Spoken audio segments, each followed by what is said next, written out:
Bismillahirrahmanirrahim. Assalamu alaikum.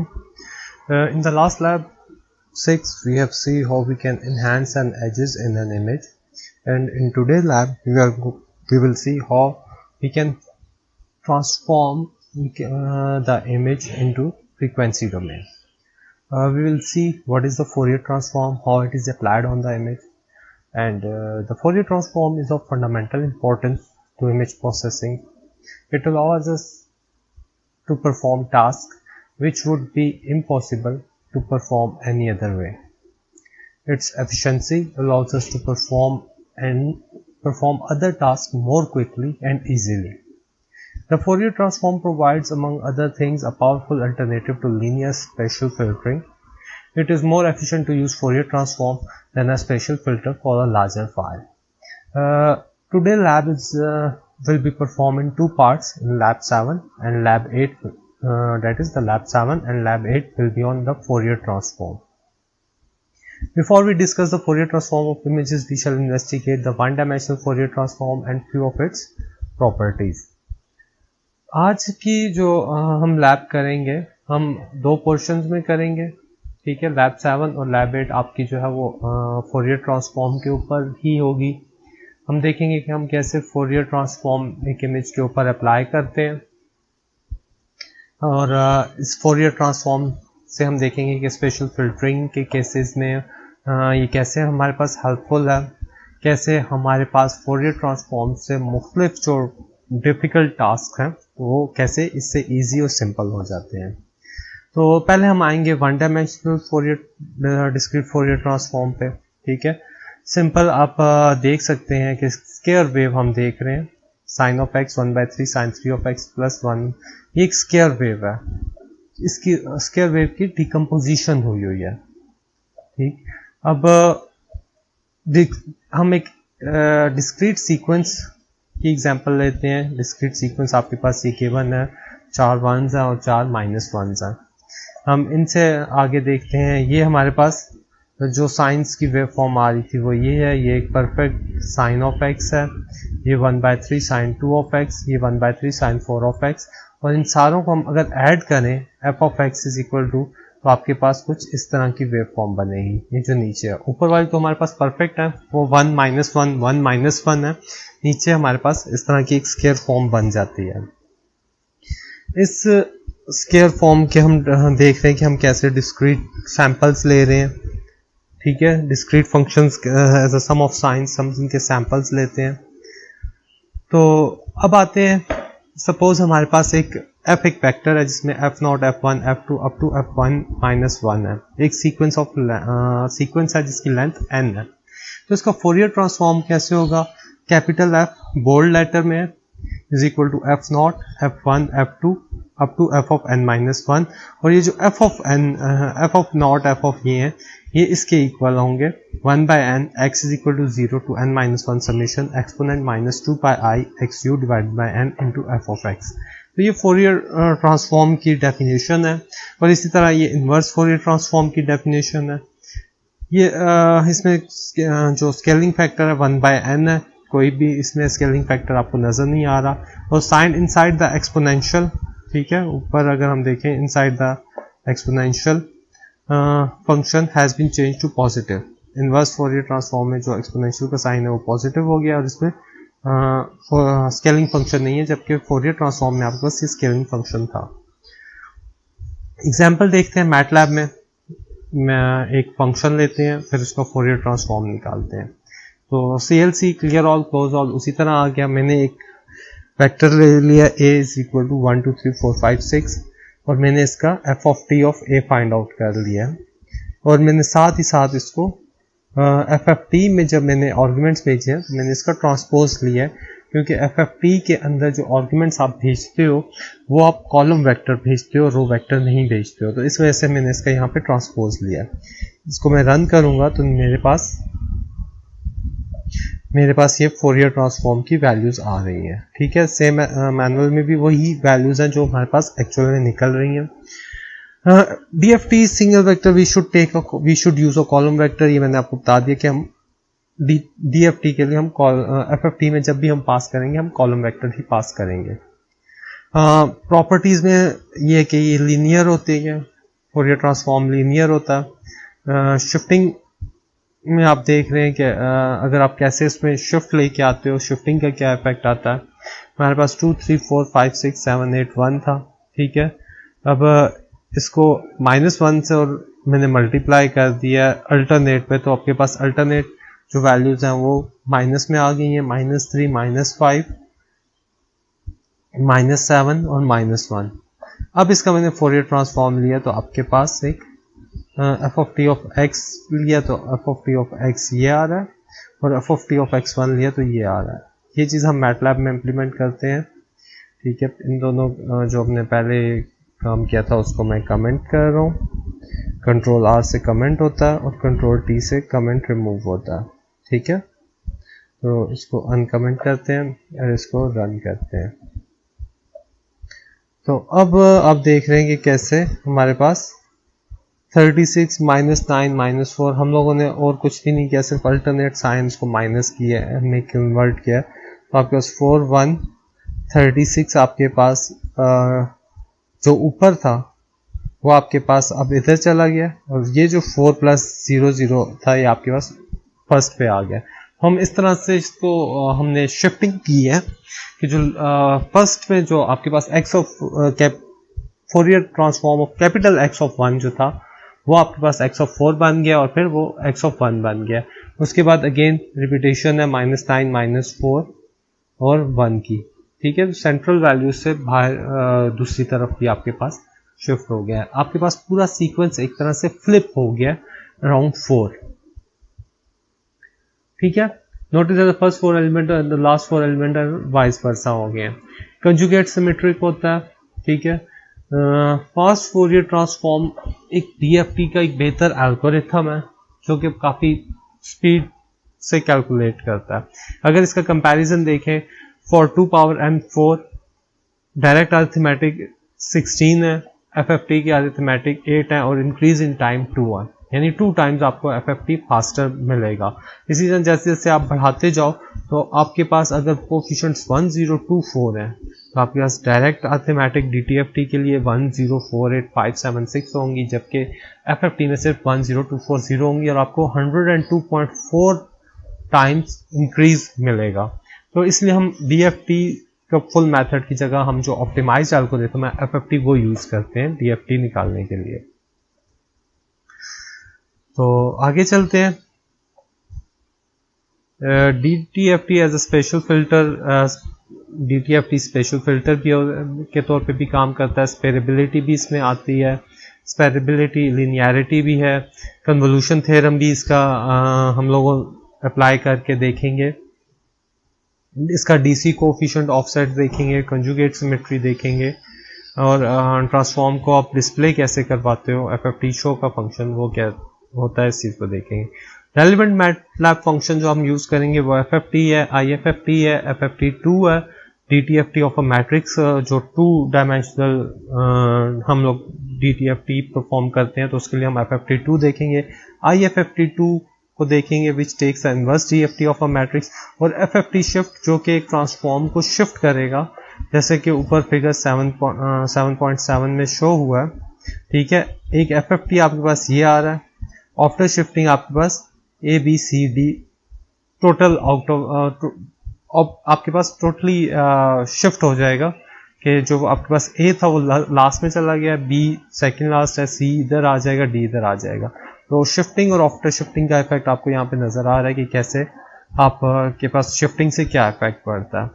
अब आते हैं मैटलैब में, एग्जांपल 1 देखते हैं इसकी। ठीक है, मैं इधर आ गया, मैंने इसको हम कमेंट में ले जाते हैं। यहाँ से मैंने एक मैट्रिक्स जनरेट किया जिसमें मैंने 8 1s रखे हैं। उसके बाद मैं इसको रन करके देखता हूँ, तो इस तरह से मेरे पास एक मैट्रिक्स बना है।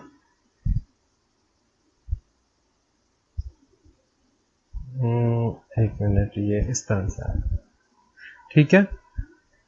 ये मेरे पास एक मैट्रिक्स था, ठीक, इसका मैंने फोरियर ट्रांसफॉर्म लिया है। तो इसने मुझे ये बता दिया है कि इसके अंदर 64 1s है, ठीक, means repetition of 1 is equal to 64।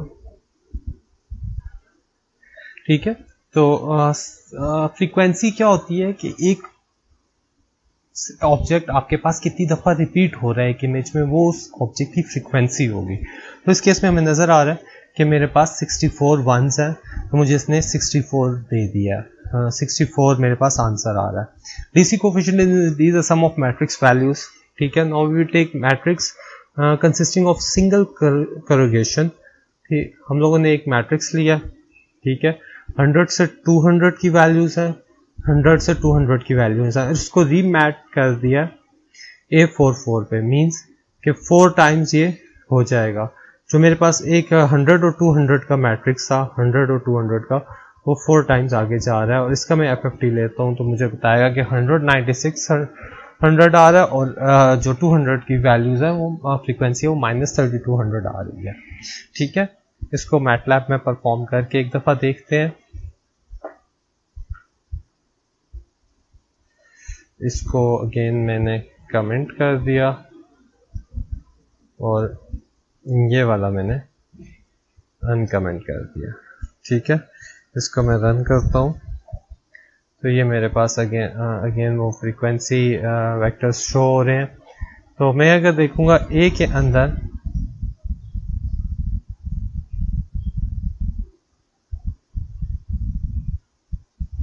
अंदर मेरे पास ये वैल्यूज आ रही हैं। ठीक है, और ए को क्योंकि मैंने रिपमैट कर दिया, और इसको अगर मैं इस तरह से अब रन करके देखूं, अब हमारे पास कुछ क्लियर रिजल्ट्स आएंगे, पता चलेगा कि हो क्या रहा है।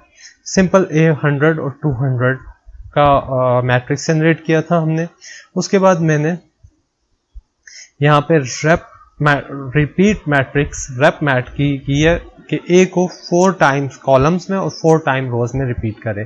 तो ये 4 टाइम्स इधर आ गया, 1 2 3 और 4 ये खुद है, और नीचे भी आप देख लें ये रिपीट हो रहा है, 1 2 3, और ये इस तरह से रिपीट होके मेरे पास ये एक मैट्रिक्स जनरेट हो रहा है ए, और फिर इसका FFT मैंने लिया तो मेरे पास आ रहा है कि इसमें 2 कंपोनेंट्स हैं। ठीक है, एक 100 है और एक 200 है, 2 कंपोनेंट्स की वजह से 2 फ्रीक्वेंसीज हैं। 100 की फ्रीक्वेंसी 9600 है और 200 की फ्रीक्वेंसी 3200 है। तो ये मेरे पास फ्रीक्वेंसी शो हो रही है। इसी तरह आगे चलते हैं, IFFT शिफ्ट हम दे रहे हैं ताकि मेरे पास जो फ्रीक्वेंसी कंपोनेंट्स जो आपके पास आपने देखा बिल्कुल शुरू में आ रहे थे उनको हम दरमियान में ले जाएं। इसको मैटलैब में परफॉर्म करके देखते हैं।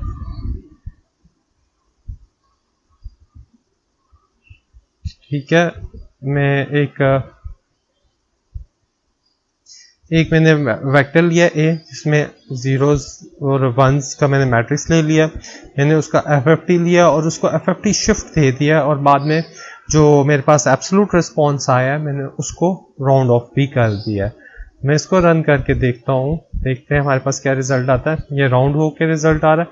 तो ये मेरे पास एक मैट्रिक्स है, 2 जीरोस और वंस, 2 वैल्यूज हैं। अगर मैं इसका लूँ तो मेरे पास यहाँ पे 21 32 21 आ जाता था, शुरू में आ जाता था। जब मैंने इसको FFT शिफ्ट की कमांड लिया मेरे पास ये रिस्पॉन्स बिल्कुल सेंटर में चला गया, 2 31 2 और 9। मेरे पास ये जो FFT शिफ्ट से मेरे पास जो रिस्पॉन्स आता है वो मैंने शिफ्ट कर दिया सेंटर में, ताकि मेरे पास जो सिमेट्री है वो बराबर रहती है। इस केस में क्योंकि ये इवन था तो आपके पास 4 के बाद 3 आ रहे हैं। अगर ये ऑड लेंथ होगा तो बिल्कुल ऊपर भी सेम वैल्यूज, नीचे भी सेम वैल्यूज, और दरमियान में आपके पास शिफ्ट हुआ रिस्पॉन्स FFT का आपको नजर आएगा। ठीक है, इसी तरह ये हमने देख लिया कि हमने कैसे शिफ्ट करके देख लिया। अब हम बात करेंगे फोरियर ट्रांसफॉर्म ऑफ इमेजेस पे। अभी तक हम मैट्रिसेस पे देख रहे थे, अब हम इमेजेस के ऊपर बात करेंगे। हम एक सिंपल इमेज प्रोड्यूस करते हैं। ठीक है, उसको मैंने FFT शिफ्ट किया, FFT 2 लेके, क्योंकि अब मेरे पास 2 डायमेंशनल इमेज आ रहा है। इसको अगर मैं अपनी मैटलैब की फाइल में देखूंगा तो मैं इसको ज़रा इस चीज़ पे देखते हैं। यहाँ पे मैंने एक मैट्रिक्स ले लिया, 2 डायमेंशनल मैट्रिक्स है, इसको मैंने फिगर को शो करवा दिया। तो जो मेरे पास मैट्रिक्स बनेगा, जो इमेज बन रहा है वो मैं आपको दिखाता हूँ अभी। मेरे पास प्लॉट होके आते हैं।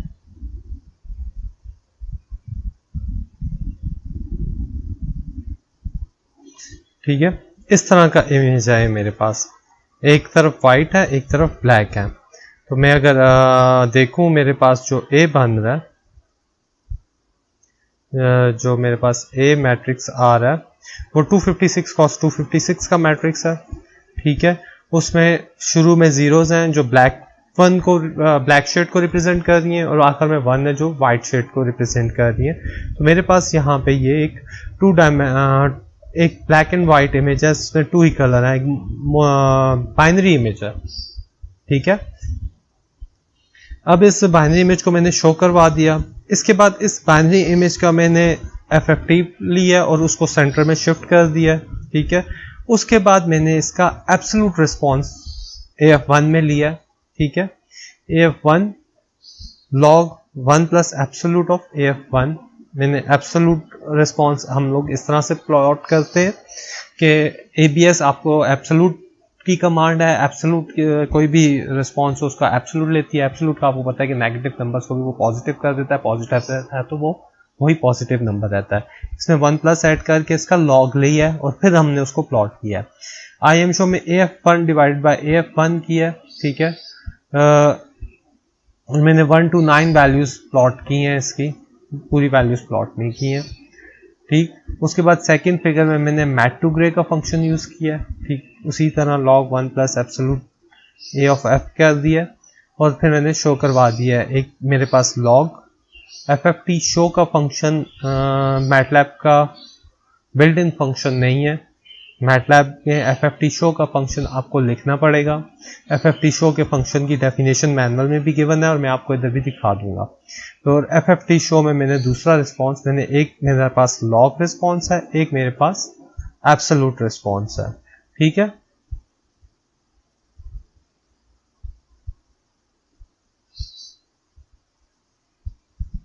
तो इसको अगर हम देखें तो ये मेरे पास फर्स्ट ये वाला रिस्पॉन्स आ रहा है आपके पास AF1 1 to 9 1 to 9 वाला। ठीक है, सेकंड मैंने मैट टू ग्रे के फंक्शन से लिया, तो मेरे पास सेकंड फिगर भी वही है जो फर्स्ट वन है। और इसके बाद हम लोग देख रहे हैं ये मेरे पास लॉग रिस्पॉन्सेज हैं और ये मेरे पास मेरे पास एब्सोल्यूट रिस्पॉन्स है, दूसरा मेरे पास लॉग रिस्पॉन्स है। तो इस तरह से हमने एक में ये जो ऊपर हमने IM शो करवाया, ठीक है, इसको मैंने FFT शो से करवा दिया है। FFT शो का फंक्शन ये है मेरे पास। FFT शो किसी भी मैट्रिक्स का एब्सोल्यूट या लॉग रिस्पॉन्स प्लॉट करने के लिए यूज होता है। अगर number of argument is less than 2 है तो बाय डिफॉल्ट लॉग रिस्पॉन्स आएगा। अगर आप कोई वैल्यू इसमें पास नहीं करते हैं कि लॉग रिस्पॉन्स देखना है, एब्सोल्यूट बाय डिफॉल्ट आपके पास लॉग रिस्पॉन्स शो होगा। लॉग रिस्पॉन्स क्या है? F1 is equal to log of F1 plus absolute of F। ठीक है, मैक्सिमम ऑफ F और IM show F1 to divide by F1। यहाँ पे हमने थ्रेशोल्ड नॉर्मलाइजेशन की हुई है ताकि आपके पास IM शो के अंदर फंक्शन डिस्प्ले हो जाए। अगर एब्सोल्यूट रिस्पॉन्स है तो सिंपल आपने F is equal to absolute of F लिया है। ठीक है, इसमें लॉग नहीं लिया, मैक्सिमम फाइंड वैल्यूज की हैं, नॉर्मलाइज की हैं। और अगर आप एब्सोल्यूट और लॉग दोनों में से कोई एक भी नहीं देते हो तो आपके पास एरर मैसेज डिस्प्ले हो जाएगा। ठीक है, तो ये FFT शो का फंक्शन है जो हम थ्रू आउट यूज करेंगे इस लैब में। तो इस तरह मैंने लॉग और एब्सोल्यूट रिस्पॉन्स कैसे प्लॉट करते हैं हमने ये देख लिया है। ठीक है, अब आगे देखते हैं। हम लोगों ने FFT शो को देख लिया कि लॉग और एब्सोल्यूट रिस्पॉन्सेज क्या होते हैं। एक और फिगर हम एक और एग्जांपल देखते हैं जिसमें हम एब्सोल्यूट रिस्पॉन्स बनाते हैं। मैटलैब में आते हैं। अगेन मैं इस सेक्शन को मैं कमेंट करूंगा और मैं इस सेक्शन को देखूंगा कि मेरे पास क्या हो रहा है। मैंने एक जीरोस 256 जीरोस जनरेट किए हैं। ठीक है, 78 to 178 और 78 to 178 मैंने बंद कर दिया। मैंने इस फिगर को शो करवाया, उसके बाद मैंने इसका एब्सोल्यूट रिस्पॉन्स लिया। इसको देखते हैं। ये मेरे पास कुछ इस तरह का आ रहा है, ठीक है। मेरे पास FFT शिफ्ट की वजह से रिस्पॉन्स मेरे पास सेंटर में शिफ्ट हुआ है। अगर मैं शिफ्ट नहीं करूंगा तो ये रिस्पॉन्स आपके पास शुरू में यहाँ पे कहीं आ रहा होगा। तो रिस्पॉन्स को अच्छी तरह से क्लियरली ऑब्जर्व करने के लिए हमें FFT शिफ्ट करना पड़ता है। मैंने एक इमेज जनरेट की है, एक स्केयर जनरेट किया है, उसके अंदर एक वाइट स्केयर है और एक ब्लैक स्केयर है। इसका मैंने FFT लिया तो मेरे पास कुछ इस तरह का एब्सोल्यूट रिस्पॉन्स इसका प्लॉट होके आ रहा है, ठीक है। नीचे एक और हम रोटेटेड बॉक्स देखते हैं, ठीक है। रोटेटेड बॉक्स की एग्जांपल देखते हैं कि एक रोटेटेड बॉक्स हम कैसे जनरेट करेंगे और कैसे उसका FFT लेंगे।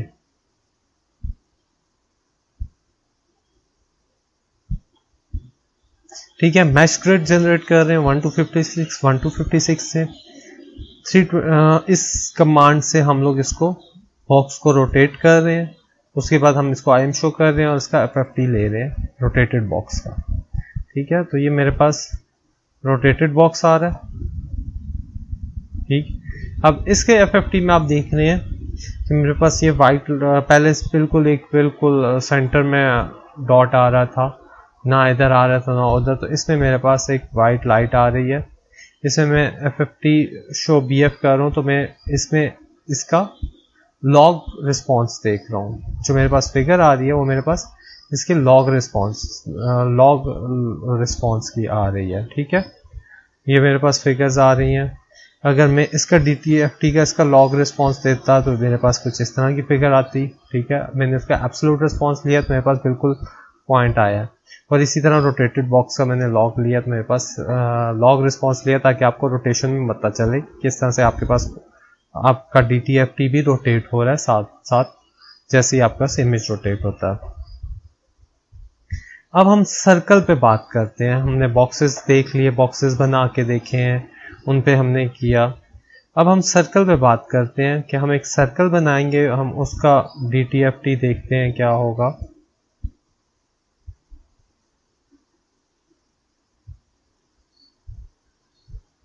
मैंने इसी तरह एक मैश ग्रिड जनरेट किया, सर्कल की इक्वेशन लगा दी है x square plus y square square root. तो z is equal to square root of x square plus y square कर दिया। मैंने सर्कल की थ्रेशोल्ड वैल्यू रख लिया 15 के c is equal to z less than 15, ठीक है। अब ये x और y मेरे पास मैश ग्रिड से आ रहे हैं और उसको मैंने शो करवा दिया इमेज को। तो मेरे पास कुछ इस तरह का इमेज बन रहा है, ठीक है। मैंने जैसे जैसे मैं 15 से अगर मैं इसको 20 करूंगा, थ्रेशोल्ड में बढ़ाऊंगा, तो मेरे पास इमेज पे जो सर्कल है वो बड़ा बनेगा। इसी तरह मैं 20 से इसको बढ़ाता जाऊंगा, मैं 50 करता हूं ताकि मेरे पास क्लियर इफेक्ट आए। अब आपके पास सर्कल बड़ा होता जाएगा। तो फिलहाल मैनुअल के मुताबिक मैं इसको 15 पे रख के रन करता हूं ताकि मेरे पास आए, ठीक है। उसके बाद मैंने इमेज जो मेरे पास सर्कल जनरेट हुआ है वो मैंने शो करवा दिया मैटलैब में। FFT शिफ्ट करके इसका फोरियर ट्रांसफॉर्म लिया CF में पहले मैंने इसका लॉग रिस्पॉन्स प्लॉट किया, ठीक है। उसके बाद मैंने इसमें थोड़ी सी चेंजेस की है इसके रिस्पॉन्स में, ठीक है। मेरे पास इसका लॉग रिस्पॉन्स प्लॉट हो रहा है, वो ये प्लॉट हो रहा है।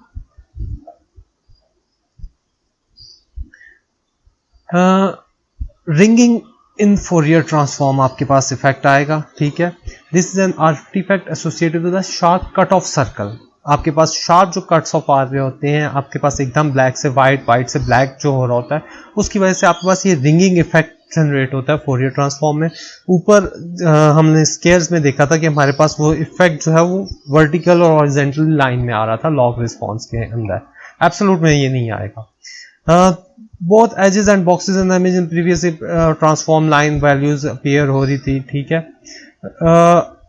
A circle with a gentle cut off so that its edges appears blurred will have a transform with no ringing. Such a circle can be made with the following command given above, ठीक है। अब हमने जो sharp cut of था, हमने थोड़ा सा circle के एजेस को ब्लर कर दिया। उस ब्लर इफेक्ट की वजह से जो हमारे पास रिंगिंग इफेक्ट है वो कम हो जाएगा। तो अब b is equal to 1 divided by 1 plus g divided by 15 into 15 और नीचे जो डिनोमिनेटर है उसका स्क्वायर लिया है। तो इस तरह से मेरे पास जो सर्कल आ रहा है उसके एजेस शार्प नहीं रहेंगे इतने, ठीक है। ये ब्लर आपको ब्लरिंग इफेक्ट नजर आ रहा है, ये b से जनरेट हुआ है और इस केस में जो फोरियर ट्रांसफॉर्म आएगा वो ये आएगा, ठीक है। जो मेरे पास मैटलैब में जाते हैं, कोड में भी दिखा देता हूँ। जो मैंने अब लास्ट में वाला जो है वो फोरियर ट्रांसफॉर्म है और जो b है वो डायरेक्ट इमेज शो हो रहा है, जो कि ब्लर्ड, जिसमें शॉर्ट कट ऑफ्स नहीं है उसका, और आखिर में उसका लॉग रिस्पॉन्स शो हो रहा है। इसको अगेन मैं कमेंट करता हूँ और आगे चलते हैं। Low pass filtering, filtering in frequency domain, there are many reasons. One of the reason for use Fourier transform in image processing is due to the convolution theorem. Convolution theorem ये है कि अगर टाइम डोमेन में हमें convolution करनी पड़ती है तो फ्रीक्वेंसी डोमेन में हमें सिंपल एलिमेंट वाइज मल्टीप्लिकेशन करनी पड़ती है। Spatial convolution can be perform by element wise multiplication of the Fourier transform with a suitable filter matrix, ठीक है। एक सुटेबल फिल्टर मैट्रिक्स के साथ आप इसको मल्टीप्लाई करेंगे एलिमेंट वाइज, तो आपके पास वही इफेक्ट आएगा जो फिल्टर की कमांड आपको मैटलैब में देती है। फिल्टर की कमांड बेसिकली आपको मैंने बताया था कि कन्वोल्यूशन परफॉर्म करती है इमेज के दरमियान और फिल्टर के दरमियान, ठीक है। मैं एक इमेज ले रहा हूं कैमरामैन डॉट टिफ,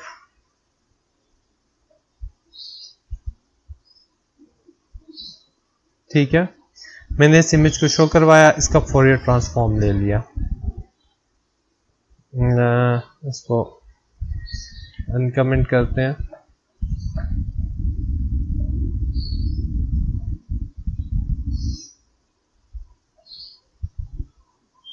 ये मेरे पास एक कैमरामैन आ रहा है, ठीक है।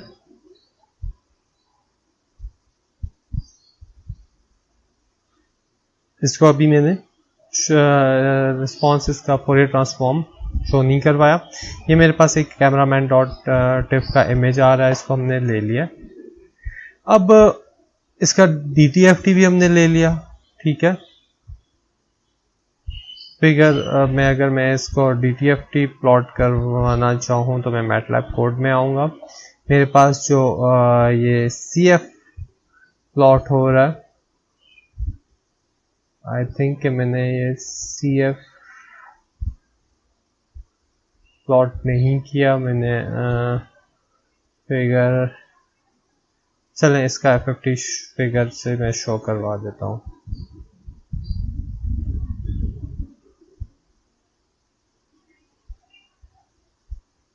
यहाँ पे मैं सिंपल CF और इसका लॉग रिस्पॉन्स में शो करवाता हूँ। अब रन करते हैं तो ये मेरे पास कैमरामैन इमेज का फोरियर ट्रांसफॉर्म आ रहा है। ये कैमरामैन इमेज है, ये इसका फोरियर ट्रांसफॉर्म आ रहा है,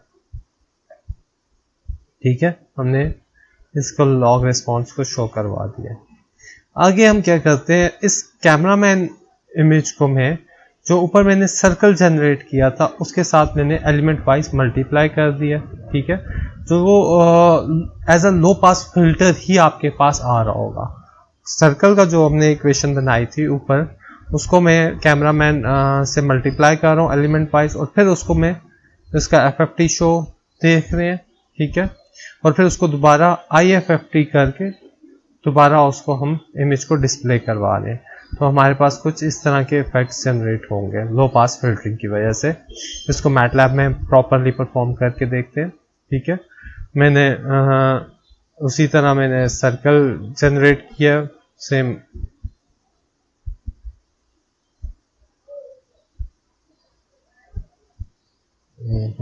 ये वाला नहीं है,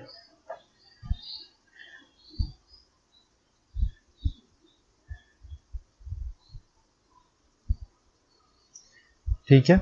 ये मैंने सर्कल जनरेट कर लिया, C is equal to Z less than 15, cameraman है। CF FFT फिगर से मैंने CF का लॉग रिस्पॉन्स ले लिया, इसको मैंने एलिमेंट वाइज C से मल्टीप्लाई किया। उसके बाद मैंने इसका CF1 जो मेरे पास रिजल्ट आ रहा था उसका मैंने FFT शो करवा दिया, और दोबारा इसका मैंने IFFT वापस फोरियर ट्रांसफॉर्म से इमेज जो मेरे पास फिल्टर्ड इमेज है उसका मैंने इनवर्स फोरियर ट्रांसफॉर्म लिया और फिर मैंने उसे CFLI से उसको शो करवा दिया, FFT शो में उस इमेज को तो वापस मेरे पास आया, उसको विद एब्सोल्यूट रिस्पॉन्स शो करवा दिया।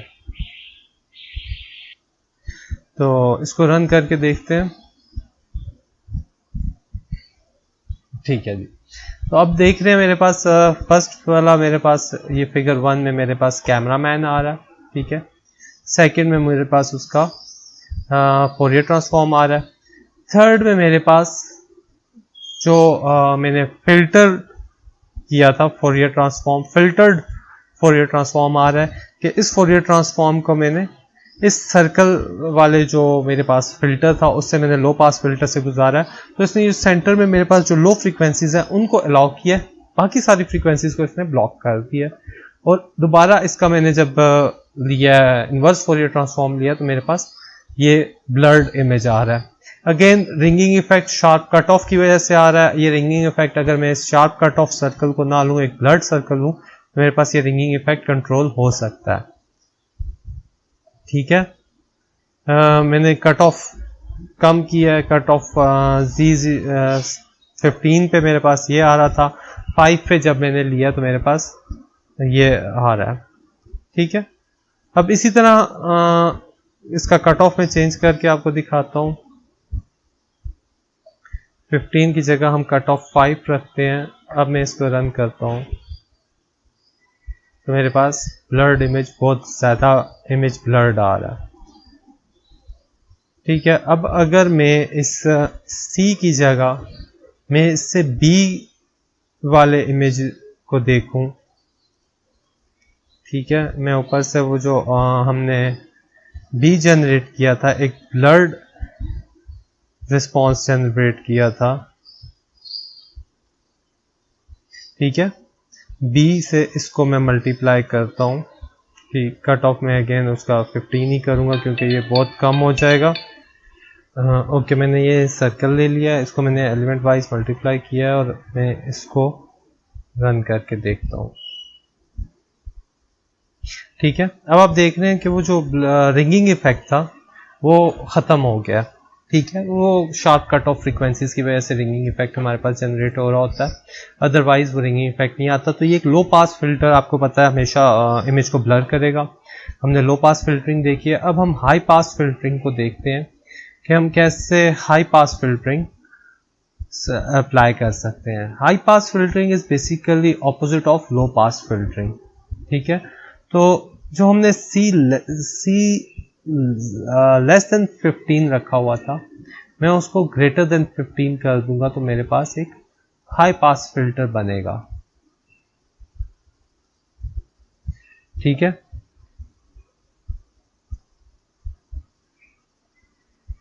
मैस्क्रिड आ रही है, एल्बर्टर इसमें देखते हैं, ठीक है, मैनुअल पे आते हैं। हाई पास फिल्टरिंग की तरफ आ रहे हैं। अब C को मैंने अगर ग्रेटर देन 15 किया तो मेरे पास एक हाई पास फिल्टर आएगा और फिर मैंने उसको इमेज से मल्टीप्लाई कर दिया। तो फिर हम लोगों के पास देखें कि हमारे पास कैसे एक हाई पास इमेज का रिजल्ट आ रहा है, ठीक है। ये cut offs, different cut offs के साथ डिफरेंट इमेज आ रहे हैं। उसके बाद बटरवर्थ फिल्टरिंग इंशाल्लाह हम नेक्स्ट लैब में शुरू करेंगे। मैं ज़रा इस पर आपको एक दफ़ा करवा दूँ।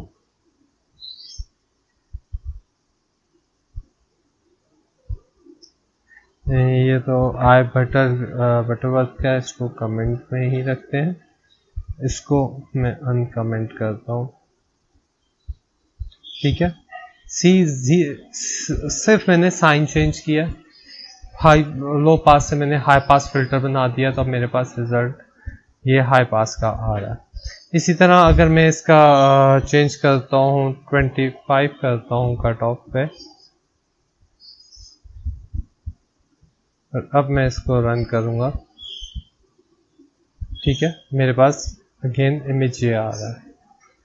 और अगर मैं इसको हार्ड इमेज के साथ देखते हैं, अगेन मैं इसको B की जगह डायरेक्ट C के साथ करता हूं तो मेरे पास एक सही हाई पास फिल्टर अप्लाई हो रहा है, ठीक है। आपको नज़र आ रहा है कि जो हाई पास फिल्टर होता है वो उस इमेज का कंट्रास्ट बढ़ा देता है। मैं अगेन इसका अगर 5 करता हूँ कट ऑफ, अब मेरे पास ये आ रहा है। जितना कट ऑफ में कम करूंगा उतना फिल्टर का इफेक्ट कम होता जाएगा, ठीक है। उतनी ज़्यादा फ्रीक्वेंसीज अलाउड होंगी, उतनी जो हमारे पास फ्रीक्वेंसीज है वो शिफ्ट है, उस सेंटर में है। हम उन फ्रीक्वेंसीज को ब्लैक से स्टॉप कर रहे हैं, हम जितनी कम फ्रीक्वेंसीज को स्टॉप करेंगे उतना ही मेरे पास इमेज आगे बढ़ता जाएगा, ठीक है। इसी तरह z is equal to greater than 3, तो अब मेरे पास और ज़्यादा फिल्टरिंग कंपोनेंट्स आ रहे हैं। तो आज की लैब में हम लोगों ने देखा है कि हम कैसे इमेजेस का DTFT निकालेंगे, ठीक है। हम DTFT निकालने के बाद कैसे हमने फास्ट फोरियर ट्रांसफॉर्म लिया, फास्ट फोरियर ट्रांसफॉर्म क्यों लिया, हमने कुछ उसके रीजंस देखे। हम लोगों ने देखा कि हम कैसे एक मैट्रिक्स का FFT2 की कमांड से फोरियर ट्रांसफॉर्म लेते हैं। फिर हमने इमेजेस बनाए, इमेजेस में हमने कुछ बेसिक बाइनरी इमेजेस देखे, हम लोगों ने स्केयर देखा, हम लोगों ने स्केयर के अंदर स्केयर का DTFT देखा, और फिर हमने एक सर्कल का देखा, हमने रोटेटेड स्केयर्स के DTFT देखे, और फिर हम लोगों ने जो फिल्टरिंग है उसमें देखा है कि हम कैसे एक DTFT से एक हाई पास फिल्टर और एक कैसे लो पास फिल्टर बना सकते हैं, और कैसे हम उसको DTFT से एलिमेंट वाइज मल्टीप्लिकेशन से उस फिल्टर को अपने इमेज के ऊपर अप्लाई करते हैं। मैनुअल के लास्ट में इससे रिलेटेड कुछ क्वेश्चंस हैं, उनको आपने देखना है, ठीक है। DFT ऑफ इनको आपने परफॉर्म करना है। अगर इससे कोई क्यूरी आपकी आती है तो हम क्वेश्चन एंड आंसर्स के सेशन में क्लियर कर देंगे। That's all from my side. अपना ख्याल रखिएगा। अल्लाह हाफिज़।